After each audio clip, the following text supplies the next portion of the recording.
The morning sun rose over New Haven Colony like it did every other day. Children walked to school with backpacks on their shoulders. Parents waved goodbye from doorways. Teachers prepared their classrooms for another normal day of lessons and laughter. No one knew that in less than 3 hours, everything would change. The New Haven Primary School sat on a gentle hill overlooking the colony's main settlement. 312 children between the ages of 6 and 12 attended classes there. They came from families of scientists, farmers, engineers, and traders. They were the future of humanity's newest colony world. At exactly 9:47 in the morning, every communication system in the school went silent. The security cameras stopped recording. The emergency beacons went dark. For 47 minutes, the school existed in a bubble of complete silence. When the systems came back online, the children were gone. Every single one of them. Dr. Amanda Race was working in her laboratory when her personal communicator buzzed with an emergency alert. She read the message twice before her hands began to shake.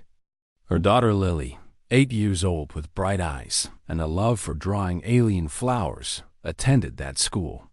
Amanda ran. She ran faster than she had ever run in her life. When she reached the school, she found chaos. Parents screamed at security officers.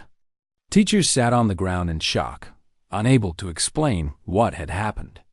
They had been teaching one moment, and the next moment, they woke up on the floor with splitting headaches and empty classrooms. "Where is my daughter?" Amanda grabbed a security officer by the arm. "Where is Lily?" The officer had no answer. No one did. 8,000 light years away, Admiral Daniel Carter received the emergency transmission in his office aboard the command station. He was a tall man with gray hair and calm eyes that had seen 30 years of service. He had fought pirates, negotiated with alien diplomats, and maintained peace across a dozen star systems. But as he read the report from New Haven, his blood turned cold. 312 children vanished without a trace. Carter immediately contacted Earth's military command. Within hours, he had assembled a task force. Within days, his ships were racing toward New Haven at maximum speed. Senator Kevin Walsh received the news during a session of the Galactic Council. The Council was the governing body of 47 alien species, and humanity had been a member for 200 years. The great chamber was filled with beings of every shape and size. Some had scales, others had tentacles, and a few existed as clouds of sentient gas. Walsh stood before them all and demanded answers. 312 human children have been taken from their school, he said, his voice echoing through the massive chamber. Our surveillance systems were disabled by technology far beyond human capability. Someone in this council knows what happened.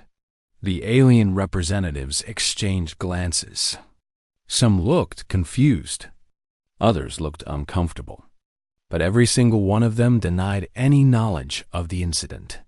Perhaps it was criminals, suggested High Counselor Zyrith, a tall reptilian being with golden scales and ancient eyes. The galaxy is vast, Senator Walsh. Not every crime can be traced to this council.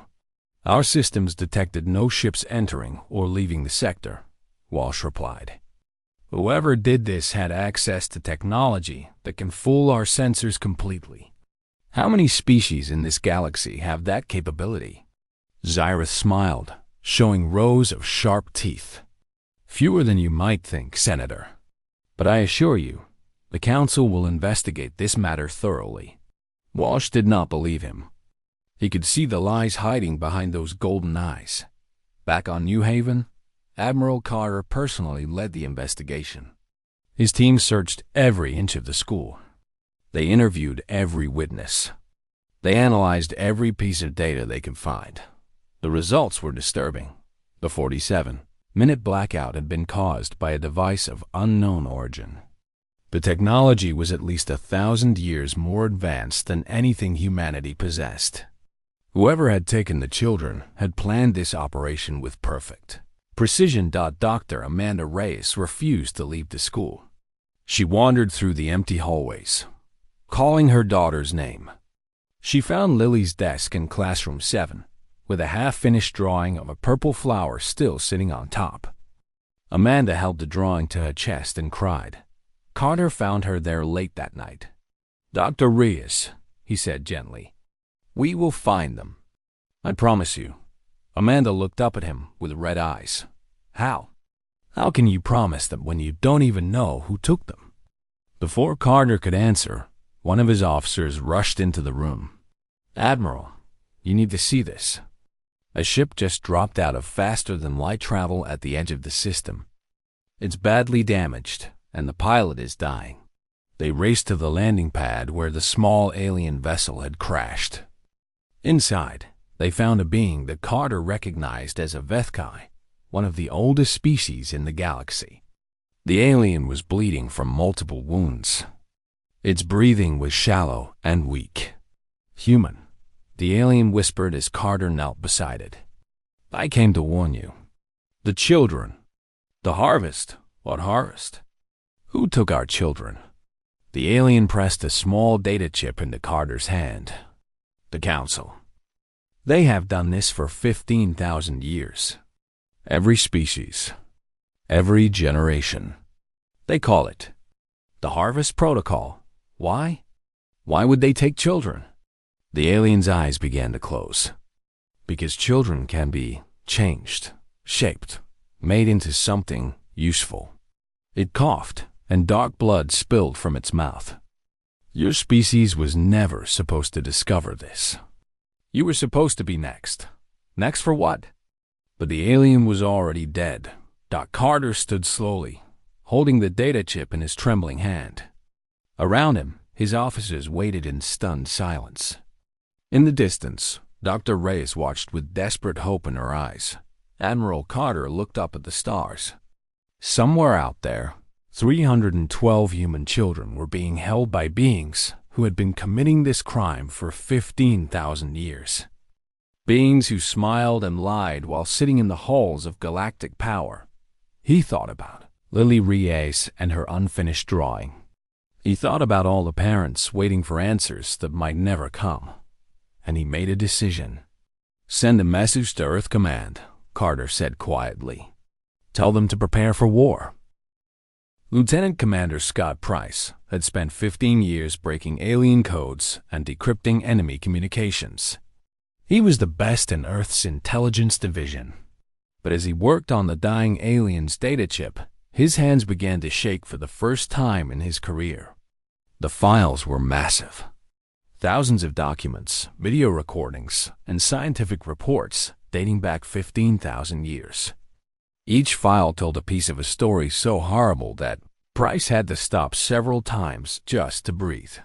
Admiral Carter stood behind him, watching the screens fill with evidence. Tell me what you've found, Carter said. Price swallowed hard. Sir, it's called the Harvest Protocol. The Galactic Council has been kidnapping children from developing species since before humans learned to make fire. For what purpose? Several purposes. Price pulled up a diagram showing alien children in medical pods. First, they study the children to learn about each species' biological strengths and weaknesses. They want to know what makes each species special or dangerous. And second, Price's voice dropped. Modification, sir. Any species they consider too aggressive or too dangerous gets their children changed. The Council scientists alter their genetics, remove certain traits, and then return them to their families with no memories of what happened. Carter felt sick.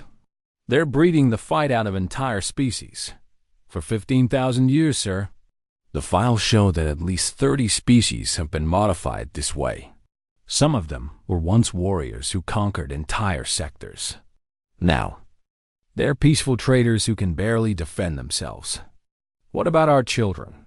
What are they planning for humanity? Price pulled up another file. His face went pale. Humans were scheduled for modification in the next generation. But something went wrong. A faction within the council decided that human aggression and adaptability were too valuable to destroy. They wanted to study our children more closely. They wanted to find a way to use us. Use us how? As weapons, sir. The file suggests they wanted to create a breed of human soldiers loyal only to the council. Super soldiers with all of our strengths and none of our independence. Carter closed his eyes. 312 children, taken to be turned into tools for alien masters. The thought made his blood boil with a rage he had never felt before. Where are they being held? Price typed rapidly on his console. A hidden station in the Kethver Nebula. It's in a region of space that the Council declared forbidden 10,000 years ago. No one is allowed to travel there. Now we know why. While Carter planned his next move, Senator Walsh was fighting a different battle in the halls of the Galactic Council.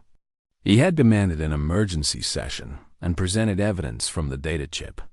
The alien representatives sat in uncomfortable silence as images of kidnapped children played on massive screens. "This is your legacy," Walsh said, his voice shaking with anger. 15,000 years of stealing children. 15,000 years of lies. How many species in this chamber have been victims of your harvest protocol? High Counselor Zyrith stood slowly. The ancient reptilian showed no emotion on his scaled face. "Senator Walsh, this evidence is clearly fabricated. Humanity is young and emotional. You do not understand the complexities of galactic governance." "Complexities?" Walsh laughed bitterly. "You stole children and experimented on them. What complexity am I missing? The galaxy has known peace for 15,000 years because of difficult decisions. Sometimes the few must suffer for the many. Surely even humans can understand this simple truth." Walsh stared at the High Counselor with disgust. "You call this peace? Peace built on the bones of children? That is not peace. That is a crime." Zyrith's eyes narrowed. "Be careful, Senator. Humanity's place in this galaxy is not guaranteed. You have been members of the Council for only 200 years. Do not make enemies of those who have ruled for millennia. Is that a threat?" "It is advice. Return your evidence to us, withdraw your accusations, and this matter will be forgotten. Your children will be returned unharmed. Continue this path, and humanity will face consequences beyond your imagination." Walsh felt a cold chill run down his spine, but he thought of the 312 families waiting for their children. He thought of Dr. Amanda Reyes and her daughter Lily. "Earth does not negotiate with kidnappers," Walsh said, "and we do not abandon our children." He walked out of the chamber without looking back. That night, Admiral Carter received orders from Earth's government. The President herself had reviewed the evidence and authorized a military response. But Carter also received a private message from certain members of the government who wanted him to stand down, to negotiate, to avoid war at any cost. Carter deleted those messages without responding. He assembled his senior officers in the command center of his flagship.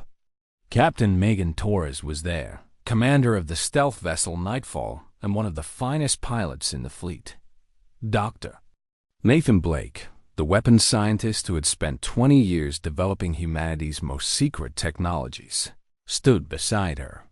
"The Council believes they know our military strength," Carter said. "They think we have 50 warships and a few thousand soldiers. They are wrong." He pressed a button and the main screen displayed Earth's true military capabilities. The officers gasped. "For 200 years, we have hidden our real numbers. We have 300 warships, not 50. We have 2 million trained soldiers, not a few thousand. And Dr. Blake has developed weapons specifically designed to counter every species in the Council." Dr. Blake stepped forward. "Each species has weaknesses. The reptilian Zyrith race cannot tolerate certain frequencies of sound. The crystalline Vethkai shatter under specific vibrations. We have weapons for each of them. Captain Torres raised her hand. "Admiral, what about the children? If we attack, they might harm them. That's why you're going first, Captain. Take the Nightfall into the nebula. Find the station. Find our children. We will give you as much time as we can." Carter turned to face his officers. Behind him, the stars shone cold and distant through the viewport. For 15,000 years, this galaxy has known peace because no one dared to fight back. The Council believed that fear would keep everyone obedient forever. His voice hardened. They forgot that humans do not respond well to fear. They forgot that humans will burn the galaxy itself to save their children. He straightened his uniform and looked at each officer in turn. "Tonight, that peace ends. Tonight, we teach the galaxy what happens when you steal from humanity." The officers saluted as one. Within the hour, the largest human fleet ever assembled began its journey toward the HFY Nebula, and the galaxy would never be the same. The Galactic Council did not take humanity's threat seriously at first. They had ruled the galaxy for 15,000 years. They had crushed rebellions from species far older and more powerful than humans. What could these young creatures possibly do against the combined might of 47 civilizations? They learned the answer very quickly. Commander Yithro was a decorated military leader from the insectoid Krath species. He had fought in 17 campaigns and never lost a battle. The Council gave him command of the combined fleet that would stop humanity's advance. 12 species contributed ships to his armada, creating the largest military force assembled.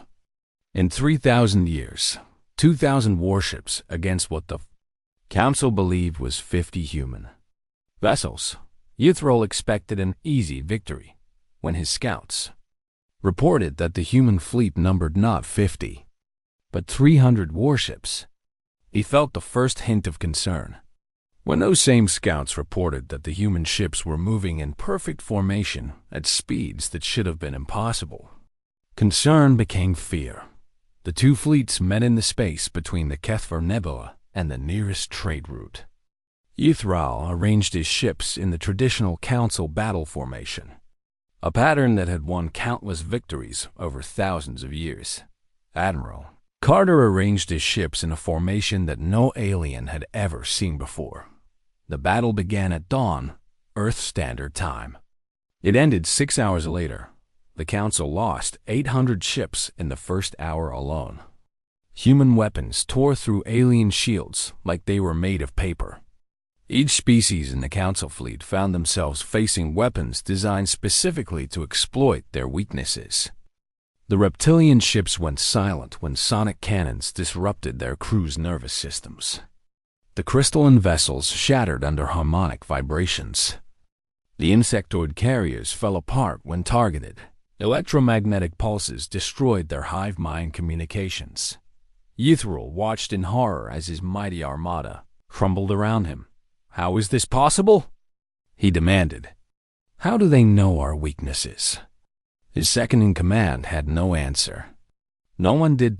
By the end of the 6th hour, the Council fleet had lost 40% of its ships. The survivors were scattered and demoralized. Commander Yithro ordered a retreat, something he had never done in his entire career. Admiral Carter let them go. He had no interest in destroying the Council fleet completely. He only wanted them out of his way. Across the galaxy, news of the battle spread like wildfire. Species that had lived under the Council's shadow for millennia watched the footage in disbelief. Humans, the young species who had joined the galactic community only 2 centuries ago, had just humiliated the most powerful military force in known space. Some species felt fear, but others felt something different, something that had been buried for thousands of years. Hope. Ambassador Tess Morgan was Earth's diplomatic representative to the neutral systems. While Carter's fleet pushed toward the nebula, she traveled from world to world, speaking to leaders who had secretly suffered under the Council's rule. "We know about the Harvest Protocol," she told them. "We know that your children were taken too. Some of your species were changed, modified, made into something your ancestors would not recognize. The leaders listened in silence. Many of them had suspected the truth for generations, but had been too afraid to speak. Humanity is not asking you to fight alongside us, Morgan continued. We only ask that you do not fight against us. Stand aside. Let us do what should have been done 15,000 years ago. One by one, 3 species agreed to remain neutral. They withdrew their ships from the Council fleet and watched from a distance as humanity continued its advance. Meanwhile, Captain Megan Torres guided the Nightfall through the swirling gases of the Kethver Nebula. The stealth ship was the most advanced vessel in Earth's fleet, capable of moving undetected through even the most heavily guarded space. Her mission was simple. Find the station. Find the children. Report back. The nebula was a dangerous place. Strange energy fields played tricks on sensors. Gravity wells appeared without warning. More than one ship had entered this region and never returned. But Torres was the best pilot humanity had. She navigated the hazards with skill and patience, pushing deeper into the forbidden zone than any human had gone before. After 3 days of careful travel, she found it. The station was massive, larger than some moons. It hung in the center of the nebula like a dark spider in its web. Torres counted hundreds of ships docked at its ports, and thousands of defensive weapons pointed outward. She activated her long-range scanners and began recording. Everything she could see. What she discovered made her heart stop. Admiral Carter, she transmitted on an encrypted channel. I found the station. The children are here, confirmed. But sir, her voice trembled. They're not just holding our children. There are thousands of children here from dozens of species. Some of these life signs have been on this station for centuries. On the bridge of his flagship, Carter received the transmission with a heavy heart. The Harvest Protocol was even worse than they had feared. This was not just a single crime. This was an entire industry of stolen children, operating in secret for 15 millennia. Can you get inside? Carter asked. I can try. But sir, they're moving the children. Some of them are being loaded onto transport ships. I think the Council knows we're coming. They're trying to hide the evidence. Carter made a quick decision. Stay hidden. Continue gathering intelligence. We will be there in 48 hours. He turned to his fleet commanders. Increase speed to maximum. We cannot let them move those children. The human fleet pushed its engines beyond safe limits. Ships that should have taken a week to reach the nebula would arrive in 2 days. Back on the station, High Counselor Zyrith received reports of the approaching fleet. He had underestimated humanity. That mistake had cost him 800 ships and the respect of every species in the galaxy. Thought he would not make the same mistake twice. Activate the station's self-destruct sequence, he ordered. If the humans reach this place, they will find nothing but ashes. But Counselor, his aide protested, the children are acceptable losses. The secret of the harvest must be protected at all costs. Set the timer for 72 hours. If the humans want their children back, they will have to be very fast indeed. Zyrith smiled his cold reptilian smile. Let the humans come. They might win the battle, but they would lose everything they came to save. Or so he believed. The station called Eternal Dawn had existed for 12,000 years. It was a place of nightmares, hidden from the galaxy behind walls of secrecy and fear. Generations of alien scientists had worked within its cold corridors, performing experiments that would have horrified any decent being. Sergeant Ryan Cooper had seen many terrible things during his 20 years of military service. He had fought pirates, rescued hostages, and survived battles that should have killed him. But nothing had prepared him for what he found inside Eternal. Dawn. His assault team breached the station's outer hull at exactly 0300 hours. 50 Marines in heavy armor, armed with the most advanced weapons Earth could provide. Their mission was to secure the children and hold position until evacuation ships could arrive. The first corridor they entered was lined with glass pods. Inside each pod floated a child, suspended in blue liquid, connected to machines by dozens of tubes and wires. Some children looked human. Others belonged to species Cooper did not recognize. All of them had their eyes closed in artificial sleep. "Mother of God," whispered Corporal Katie Dunn, the youngest member of the team. It was her first real combat mission. "How many are there?" Cooper checked his scanner. "This section alone has 300 pods. And there are 50 sections like this on the station." Dr. Amanda Reyes was part of the medical team that followed the Marines. She had insisted on joining the mission despite the danger. Her daughter was somewhere in this station, and nothing would keep her away. As she walked past the pods, she searched each face desperately. "Lily, where are you?" The assault team pushed deeper into the station. They encountered resistance from security robots and automated defense systems. Cooper's Marines destroyed them efficiently, but the fighting cost precious time. Then they met the hollow ones. They appeared in the corridors without warning. Adults of various species, dressed in simple gray clothing, with empty eyes and blank expressions. They moved slowly toward the Marines, showing no fear of the weapons pointed at them. "Do not shoot," came a voice over the communication channel. "They cannot help themselves." Cooper spun around to find an alien scientist standing behind them with his hands raised. He was a tall being with pale blue skin and 4 arms. "I am Dr. Vorn. I have worked on this station for 60 years. I want to help you. Why should we trust you?" "Because I am tired of what we have done here. These hollow ones you see, they were once children like the ones in those pods. Children who were experimented on too many times. Children whose minds were broken by our procedures." Vorn's voice cracked with shame. "I helped create them. Now I want to help destroy everything this station represents." Cooper hesitated for only a moment. They needed a guide, and time was running out. "Lead the way. But if you betray us, I will kill you myself." Vorn nodded and began leading them through the maze of corridors. He explained the station's layout, showed them how to avoid the most dangerous security systems, and told them where the conscious children were being held. "Some children resist the initial procedures," Vorn said. "They are kept awake in a separate wing, watched by guards. Your human children are there. They have only been here for a short time, so they have not yet been processed." Reyes grabbed his arm. "My daughter Lily, 8 years old, brown hair, brown eyes. Is she alive?"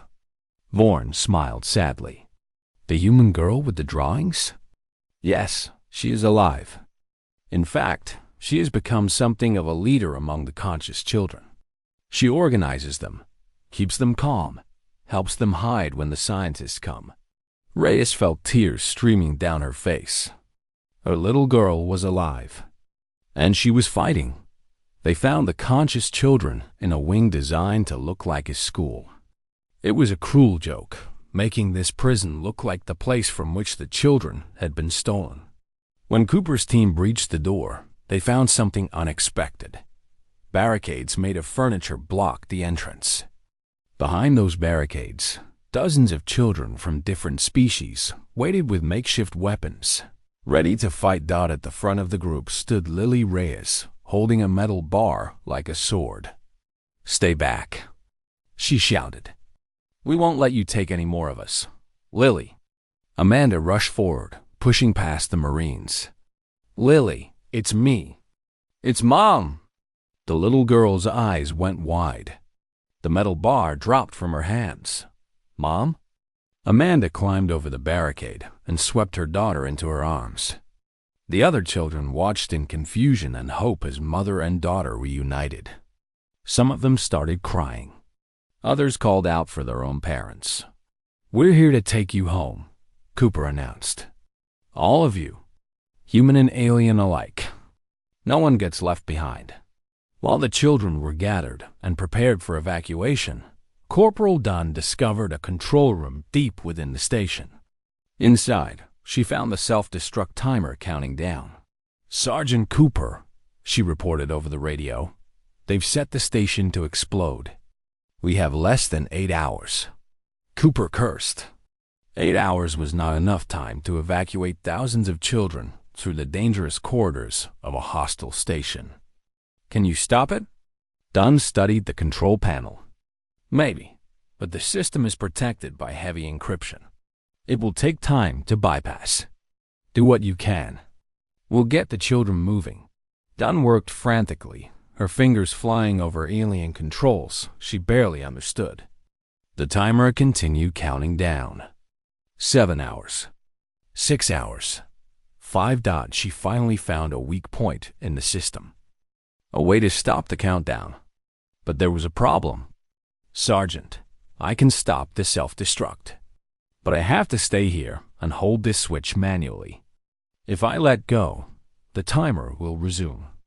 "Done. We'll find another way." "There is no other way, sir. I've checked everything." "This is it." Her voice was steady, calm, accepting. "Get those kids out. That's what matters." Cooper wanted to argue. He wanted to order her to abandon her position. But he looked at the children around him, scared and hopeful, counting on him to save them. "Corporal Katie Dunn, you are the bravest soldier I have ever served with." "Thank you, sir. Now please, get them out of here. And tell my mom. Tell her I did something that mattered." The evacuation began. Cooper's team guided thousands of children through the corridors toward the docking bays. Dr. Vaughan helped carry those who were too weak to walk. Lily Reyes held hands with younger children, leading them forward with courage that seemed impossible for someone so young. Admiral Carter's fleet had arrived at the nebula and was engaging the station's defensive ships. Explosions lit up the darkness of space as human warships fought to create a path for the evacuation shuttles. Hours passed. Children were loaded onto ships one group at a time. Human children, alien children, children who had been imprisoned for decades. All of them were guided to safety by Marines who treated each one like their own dot in the control room. Corporal Dunn held her position. Her arms ached. Her legs trembled with exhaustion. But she did not let go. She thought about her mother back on Earth. She thought about the children she was saving. She thought about the galaxy that would be different because of what happened here, today. And she smiled. When the last shuttle lifted off from the station, Captain Torres sent a final message to the control room. "Corporal Dunn, the evacuation is complete. All children are safe." There was no response. The timer had resumed the moment Katie Dunn's strength finally gave out. But she had given them exactly enough time. That eternal dawn exploded in a ball of fire that lit up the nebula like a second sun. But by then, every single child was safely away. Corporal Katie Dunn had kept her promise. The explosion of eternal dawn was seen across 3 star systems. For thousands of years, the station had been a place of secrets and suffering. Now it was nothing but dust and memory, scattered through the nebula that had hidden its crimes. But the story was not over. Not yet. Admiral Carter stood on the bridge of his flagship, watching as rescue ships carried children to safety. 312 human children had been recovered. Every single one of them. But they were not alone. 4,847 children from other species had also been saved, some of whom had been prisoners for longer than most. Humans had been alive. Dr. Vaughan had transmitted the station's complete records before its destruction. Every experiment, every kidnapping, every species that had been modified over 15,000 years. The evidence was now spreading across the galaxy like a virus, infecting every world with the truth. On the Galactic Council's homeworld, chaos erupted. Species that had been loyal members of the Council for millennia began demanding answers. Protests broke out in the streets of 100 worlds. Some governments collapsed entirely as their citizens learned that their peaceful nature was not natural at all. But engineered High Counselor Xyrith attempted to maintain control. He appeared on broadcasts across the galaxy, claiming that the records were fake. That humanity had manufactured evidence to justify their aggression. No one believed him. The Council's combined fleet, still recovering from their defeat against humanity, was ordered to defend the Council headquarters. But when Commander Yuthril received those orders, he did something unprecedented. He refused. "I have seen what humans will do to protect their children," Yuthril announced to his crew. "I have seen their courage and their fury, and I have read the records from Eternal Dawn. The Council we served does not deserve our loyalty. It deserves our judgment." One by one, ships from different species began to turn away from the Council. Some joined humanity's fleet. Others simply went home. By the end of the day, High Counselor Xyrith found himself defended by only his own species. Vessels. It was not enough. Human Marines landed on the Council's homeworld without firing a single shot. They marched through the great halls where diplomats had lied for centuries. They passed statues celebrating leaders who had ordered the kidnapping of millions of children. Admiral Carter found Xyrith hiding in his private chambers, surrounded by guards who immediately surrendered when they saw the human forces. "High Counselor Xyrith," Carter said, his voice cold as space, "you are under arrest for crimes against every species in this galaxy. You will stand trial before a new court, judged by representatives of every world your council has harmed." Xyrith's golden eyes showed no fear. "You cannot change what we built. The peace we created lasted 15,000 years.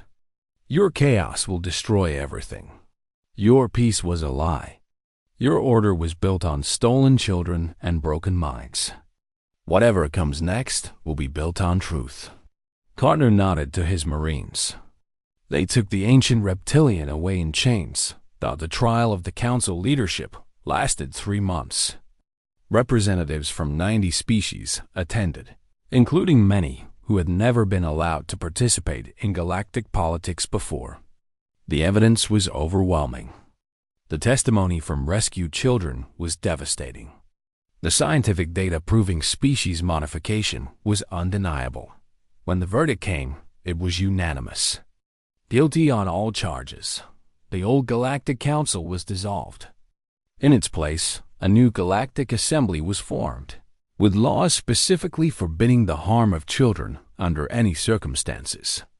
The first act of the new assembly was to establish the Protection Accord, a treaty signed by every member species guaranteeing the safety of children across the galaxy. Senator Kevin Walsh addressed the new assembly on its first day. "We did not break your peace," he said, his voice echoing through a chamber filled with beings from across the stars. "Your peace was built on the bones of children. We simply showed the galaxy what it was standing on. Now we build something better, something real. A peace based on trust, not fear. A unity based on truth, not lies." The assembly offered humanity leadership of the new galactic government. It seemed fitting that the species who had shattered the old order should guide the new one. Admiral Carter declined on behalf of Earth. "We did not fight this war to rule," he explained. "We fought to protect our children. We will serve the galaxy as guardians, not as masters. Let each species find its own path. We will be there if they need us." The alien representatives watched in amazement. They had expected humans to seize power after their victory. Instead, humanity asked for nothing except the freedom to protect the innocent Dot. It was a lesson the galaxy would never forget. 1 year later, Admiral Carter visited a memorial on New Haven Colony. The same hill where the school had once stood now held a garden of remembrance. Flowers from 100 worlds grew there, each one representing a child who had been stolen and returned. Dr. Amanda Reyes stood beside him, holding her daughter Lily's hand.